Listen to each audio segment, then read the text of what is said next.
Kama tulivyoelekeza kwamba baada ya kutia nia ya ibada ya umra, kitu kitakachofuata ni kwenda kutekeleza tawaf, yani kuizunguka al-Kaaba mara 7. Na tulisema kwamba tawaf tutaianza katika eneo hili la jiwe jeusi. Naona ile jiwe jeusi? Hapa ndipo tunapoanzia ule mzunguko wa kwanza. Na kwa kuwa watu ni wengi, tulisema mukabala wa jiwe jeusi utaona rangi ya kijani. Na kwa kuwa nyinyi mtakuwa pamoja na sisi viongozi wenu, hata kama hauioni hii hukuiona ile ya kijani, sisi tukifika eneo hili tutawafahamisha kwamba sasa hapa ndio mwanzo wa tawafu. Eneo hili utaielekea al-Kaaba na utaiashiria kwa kusema bismillahi Allahu akbar, bismillahi Allahu akbar. Ukishasema maneno hayo, utaanza kuizunguka al-Kaaba. Wakati huo al-Kaaba yenyewe umeiweka upande wa kushoto. Sasa hapa unaomba dua yoyote, unaleta dhikri yoyote. Ismaili huku kutoka kwenye al-Kaaba, basi iwe hapa.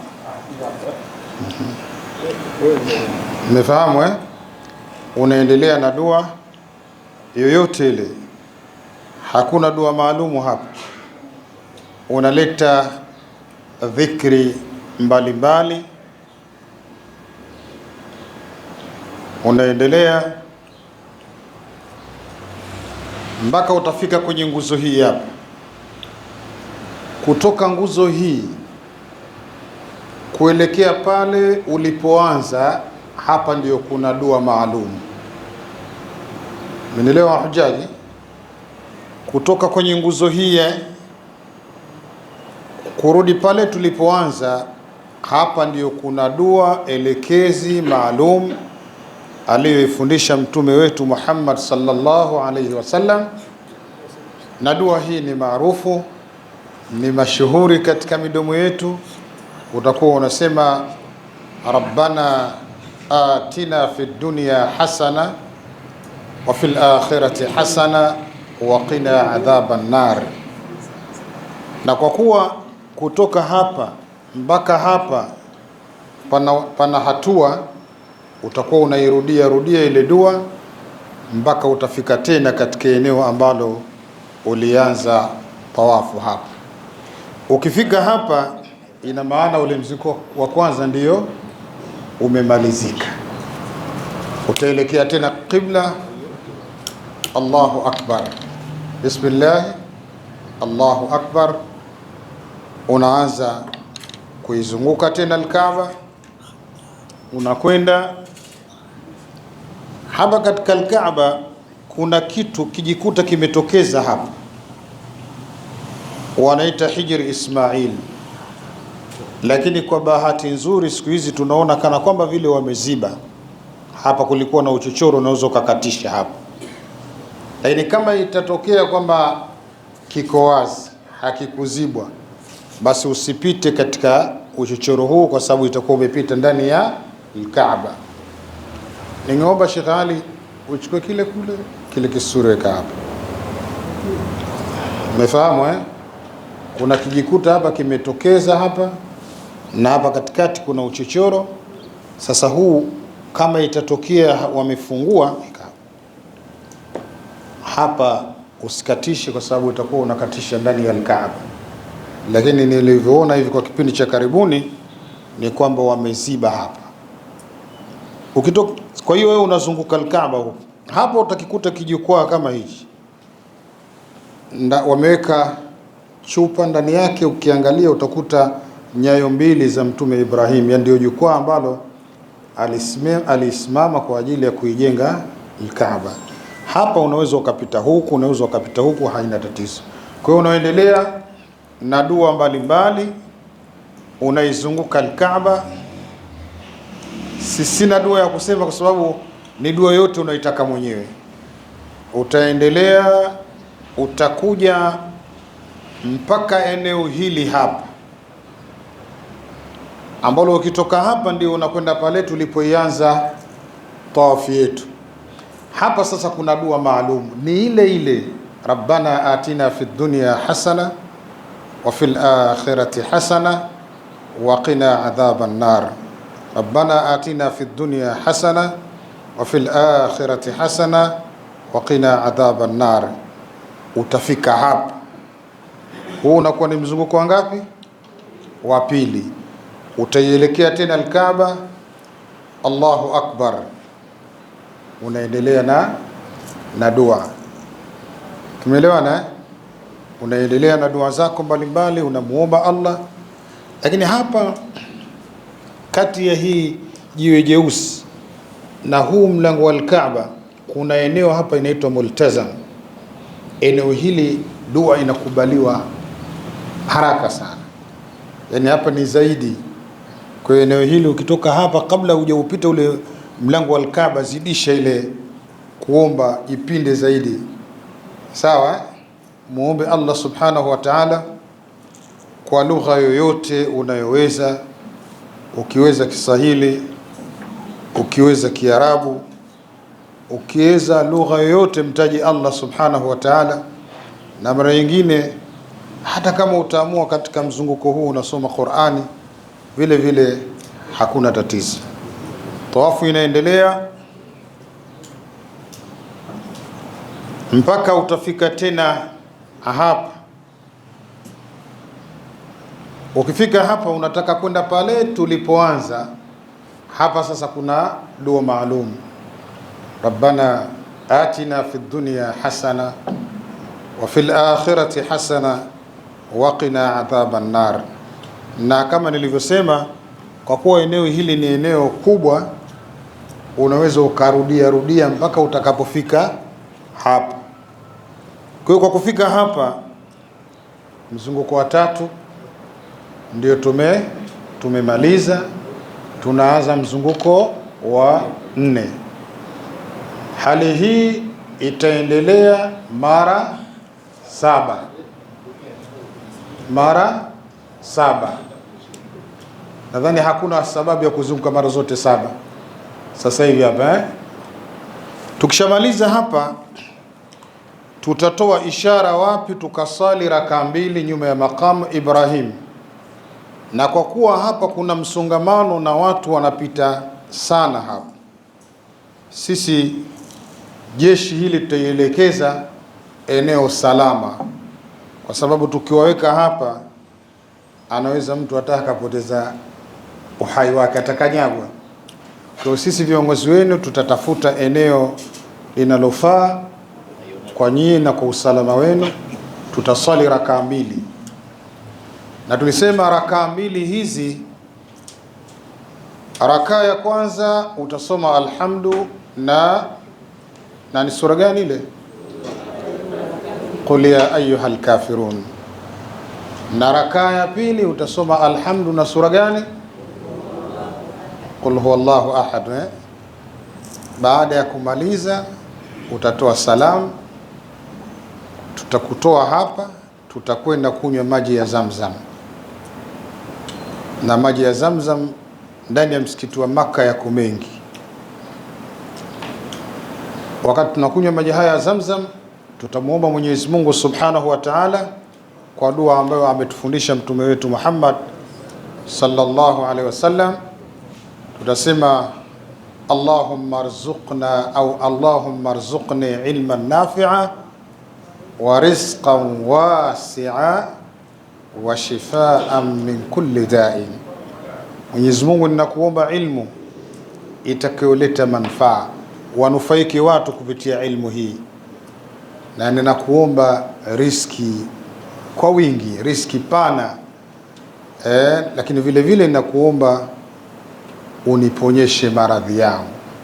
Na kwa bahati nzuri asilimia kubwa humu sisi na wengine huko duniani wagonjwa tuko wengi tu. Kwa hiyo tumefika hapa, tumuombe Allah subhanahu wa ta'ala atuondolee matatizo haya. Tukishamaliza hapa, tutakwenda zetu Safa na Marwa. Katika mlima wa Safa, wakati tunapanda ule mlima wa Safa, itakuwa tunasoma aya ya Qur'ani, Bismillahir Rahmanir Rahim, inna as-safa wal marwata min sha'airillah faman hajja al-bayta aw i'tamara fala junaha alayhi an yatawafa bihima waman tatawwa'a khairan fa inna Allaha shakirun alimun. Tukishamaliza hii itakuwa sasa ndo tumeshafika pale juu ya ule mlima wa Safa, na tukiwa kule katika Safa, Kaaba inakuwa upande wetu wa kushoto. Sasa tutaielekea, wakati tukiwa juu ile Kaaba utakuwa unaiona kama iko kwa chini hivi pale, kama alivyosema shekhe, utaashiria ukisema Allahu akbar, la ilaha illa Allah wahdahu la sharika lahu lahul mulku wa lahul hamd wa huwa ala kulli shay'in qadir, la ilaha illa Allah anjaza wa'dahu wa nasara 'abdahu wa a'azza jundahu wa hazama al-ahzaba wahda. Alafu utainua mikono, utamwomba Allah subhanahu wa ta'ala. Tunateremka mlima wa Safa, tunakwenda zetu Marwa, na kule Marwa utafanya kama uliofanya wapi? Safa. Kwa hiyo tunapotoka Safa kwenda Marwa ndio tunahesabu ya kwanza. Tukitoka Marwa kuja Safa inakuwa ni ya pili. Kwa hiyo tukifika tutakuwa tunarudia yale yale, inna safa wal marwa min sha'airillahi faman hajja albayta aw i'tamara fala junaha alayhi an yatawafa bihima waman tatawwa'a khairan fa inna Allaha shakirun alim.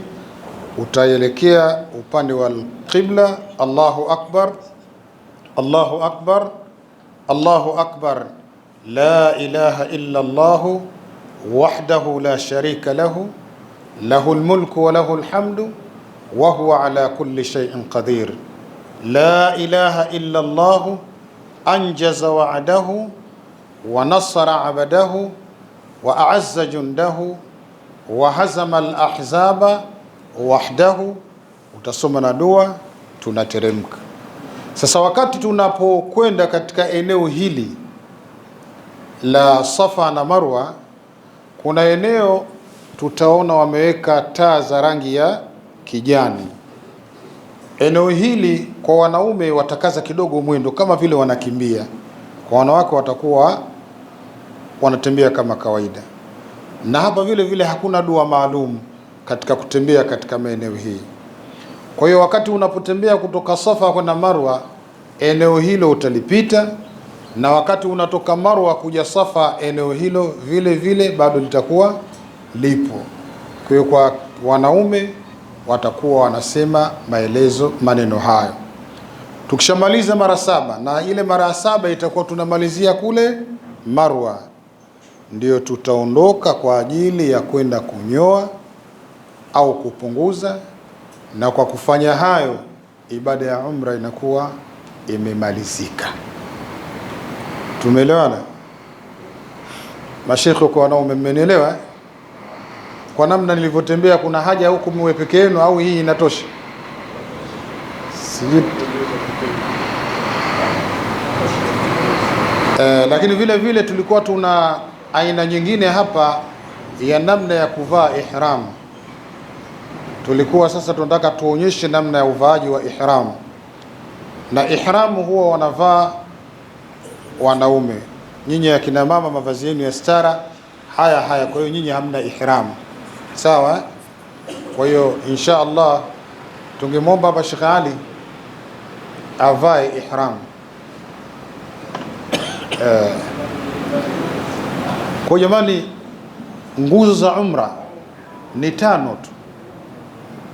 Tulitia nia, tukaja kuizunguka Al-Kaaba, tukenda Safa na Marwa, tukanyoa, na kule kuyafanya matendo haya kwa utaratibu ndo nguzo ya 5. Lakini kuna mengine ya sunna ndo kama vile kusali raka 2 pale, kwenda kunywa maji ya Zamzam pale, ndani yake wakati unatekeleza hizo nguzo 5, basi kuna sunna ndani yake huwa zinapita.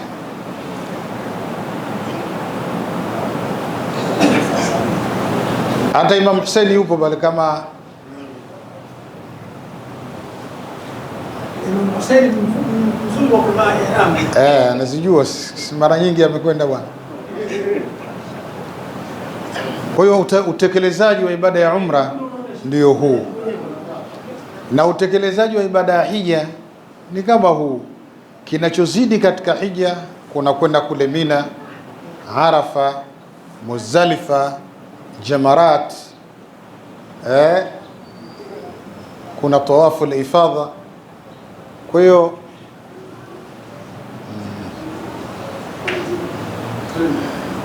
sasa kwa upande wa wanaume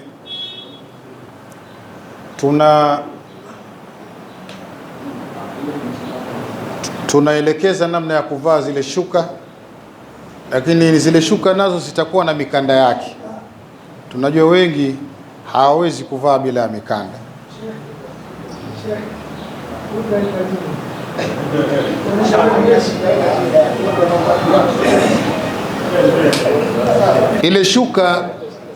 Ile shuka mashekhe ni kama uvaaji wa shuka nyingine, isipokuwa wakati ile ya kujitanda ile unataka bega ile upande wa kulia liwe wazi katika mizunguko 3 ile ya mwanzo.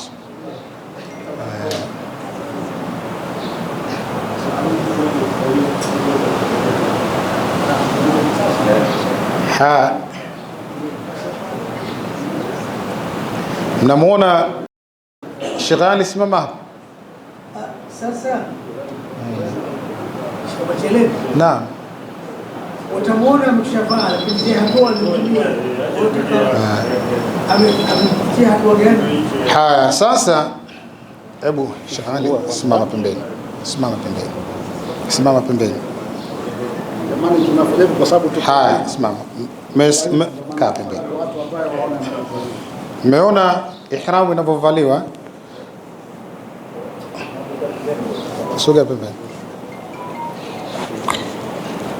Mimi huwa nafanya hivi,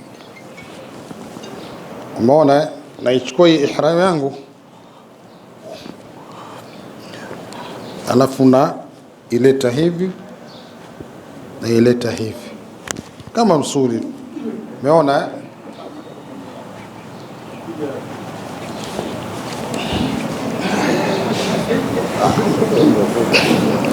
Sheikh Juma anasema tumbo langu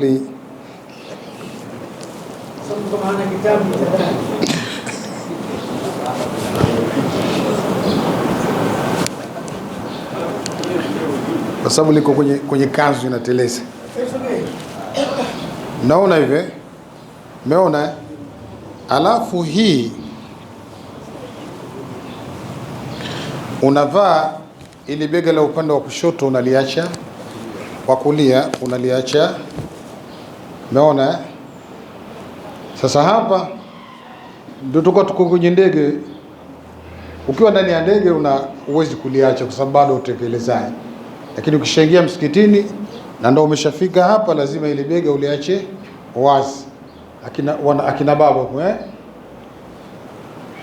Bismillah, Allahu akbar. Alhamdulillahi rabbil alamin, wassalatu wassalamu ala ashrafil anbiya'i wal mursalin. Allahumma ighfir lana wa li ikhwanina alladhina sabaquna bil iman wa la taj'al fi qulubina ghillan lil ladhina amanu rabbana innaka ra'ufur rahim. ربنا تقبل منا إنك أنت السميع العليم وتب علينا إنك أنت التواب الرحيم. Unakuja mpaka hapa ربنا آتنا في الدنيا حسنة وفي الآخرة حسنة وقنا عذاب النار. ربنا آتنا في الدنيا حسنة وفي الآخرة حسنة وقنا عذاب النار ربنا آتنا في الدنيا أنكرير آتنا في الدنيا حسنة وفي الآخرة حسنة وقنا عذاب النار. Hapa tutakuambia tumefika mahala tunapoanza tawafu ya kwanza imeshamalizika. Allahu akbar, unaendelea hapa. La ilaha illa Allah wahdahu la sharika lahu lahul mulku wa lahul hamdu wa huwa ala kulli shay'in qadir. La ilaha illa Allah wahdahu la, yani unachotaka mwenyewe unakisoma hapo na unaomba, hakuna dua maalum hapo, sawa eh? Unaendelea la ilaha illa Allah wahdahu la sharika lahu lahul mulku wa lahul hamdu wa huwa ala kulli shay'in qadir. Allahumma ighfir lana wa li ikhwanina alladhina sabaquna bil iman wa la taj'al fi qulubina ghillan lil ladhina amanu rabbana innaka ra'ufur rahim. Allahumma arhamna fa innaka bina rahim wa la tu'adhibna fa innaka bina qadir. Unaendelea mpaka utafika kwenye eneo hili hapa. Sasa ndio ile dua maalum, rabbana atina fid dunya hasana wa fil akhirati hasana wa qina adhaban nar. Rabbana atina fid dunya hasana, mpaka ukifika hapa umemaliza, unaiashiria al-Kaaba kwa kusema Allahu akbar. Unaendelea hii ya tatu, maelezo unasema, yani usinyamaze nyamaze, ikawa kama anavyosema Sheikh Taha umekuwa zim kaslani mpaka ukifika hapa rabbana atina fid dunya hasana wa fil akhirati hasana wa qina adhaban nar. Ukisha hii ni ngapi mashekhi? Ya tatu eh? Sasa ukifika mzunguko wa 4 unaweza ukaamua kufunika bega, hakuna tatizo. Huu ndio utekelezaji wa ibada ya umra, bali hata hija ndio hivyo hivyo, isipokuwa hija kama tulivyosema kwamba imezidi, utakwenda Mina, utakwenda Arafa, utakwenda Muzdalifa, kuna mambo ya kuchinja kuna jamarat, unaona, na ile siku ya mwezi 12 ndio tunakuja kumaliza hija yetu kwa kufanya ile tawafu al-ifadha. Ibada ya hija imemalizika. Imeeleweka hapo? Shekhe wakati naendelea na mafundisho haya akawa amenikumbusha hujaji wetu mmoja, Sheikh Mansuri, huyu kutoka Bukoba. Huyu anatoka Mtukula huko Bukoba. Yeye ndio katika miamba ilikuwa anataka aishike al-Kaaba, na alipoigusa al-Kaaba watu wote wa Bukoba walishangaa, hata wewe umeigusa al-Kaaba, basi mwakani na sisi lazima twende. Na tunao, alipokewa na umma mkubwa sana. Aliporudi karibu gari 70 Bukoba, watu 70, na kweli ameleta watu kutoka Bukoba. Walipomuona, hata wewe Mansuri umeishika al-Kaaba, hatuwezi kuwa nyuma namna hii. Kwa hiyo Haji Mansuri, karibu bwana, karibu sana.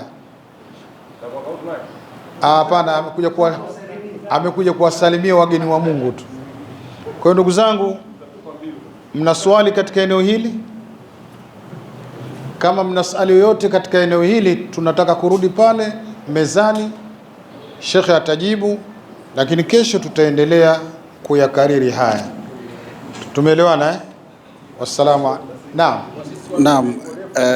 Assalamu alaykum wa rahmatullahi. Hii yenyewe inakufaa. Kwa hii mrefu hakuna size kubwa zaidi. Hii yenyewe inakufaa. Sheikh Juma, tuendelee basi. Naam, ndugu mahujaji, tunakumbushana hapa. Shekhe ulimsikia alikuwa anafanya tawafu. Karibu Sheikh Abdallah. Pole sana bwana. Shekhe alikuwa anafanya tawafu hapa, alikuwa anaomba dua, lakini pale ni dua yoyote unaotaka kuiomba. Tumeelewana? Dua yoyote. Pengine umeondoka huko nyumbani, familia haipo sawa, pengine na mzee mambo hayaendi vizuri, tunagombana pale, omba dua, Allah atujalie ndoa yetu ende, yani na mume naye ni hivyo hivyo. Kwa hiyo ni dua kwa lugha yoyote, sio paka ufungu kwa lugha ya Kiarabu, hapana. Anajua Kisegeju, Kidigo, Kizaramu, Kimakonde, ataomba dua anayotaka kwa lugha yake. Msifungwe katika dua maalum. Tumeelewana? Pengine kazini kwako huko mambo hayaendi vizuri, omba dua unayoitaka wewe ndugu yangu. Kwa hiyo shekhe alikuwa anaomba dua ile kama mifano, lakini pale dua yoyote ile mradi iwe dua nzuri tu, usende ukaomba dua ya kumwapiza mtu, kumwambia mtu anguke na gari. Omba dua nzuri, kuzunga kufanya tawafu. Ila pale yale maeneo aliyofika akasema rabbana atina fid dunya hasana, yale ndio ana dua ile pale inasoma. Utakuta pale kwenye tawafu watu wanaomba dua pale, wanaitikia nini. Asikutoe mtu kwenye target yako ukawa unamfuatishia yule, pengine una jambo lako.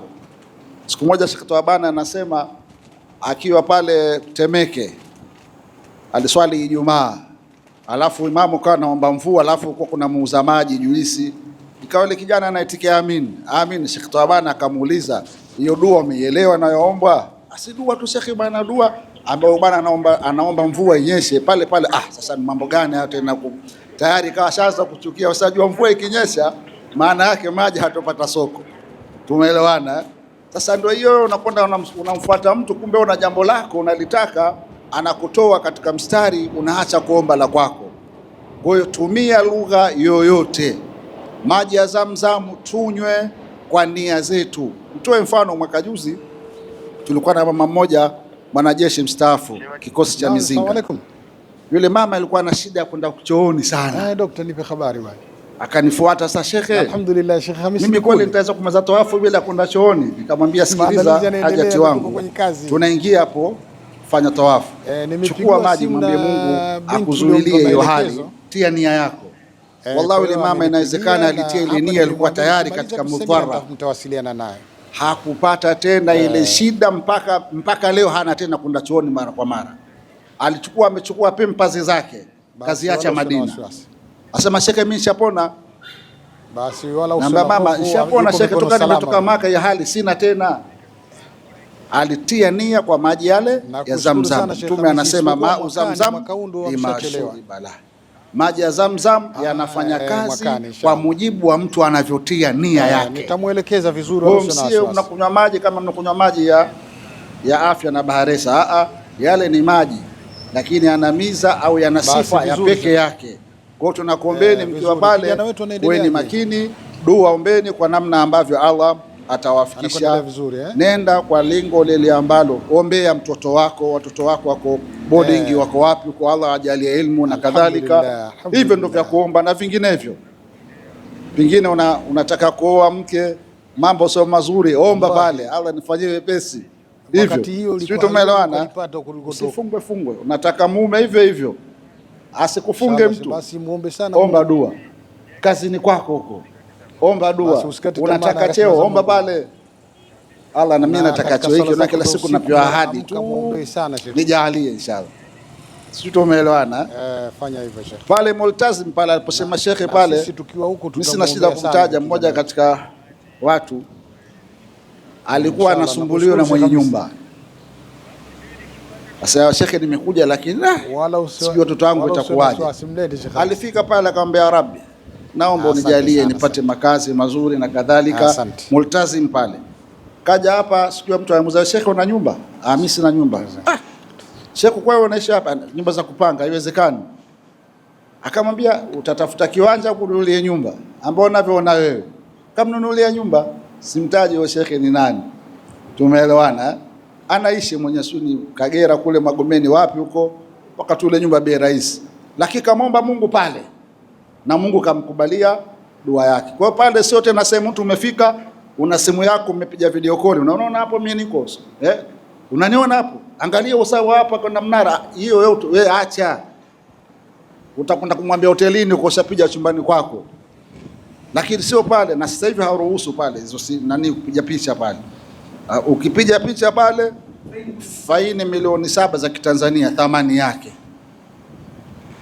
Sasa tunakuombeni inshallah, kwa haya tulioyaona tutazidi kufundishana, na kama alivyosema shekhe, hii taaluma sio inaishia hapa. Tukiwa Maka pale tuna muda mzuri wa kukusanyika tena, tunapeana darsa kila kinachokuja mbele yetu.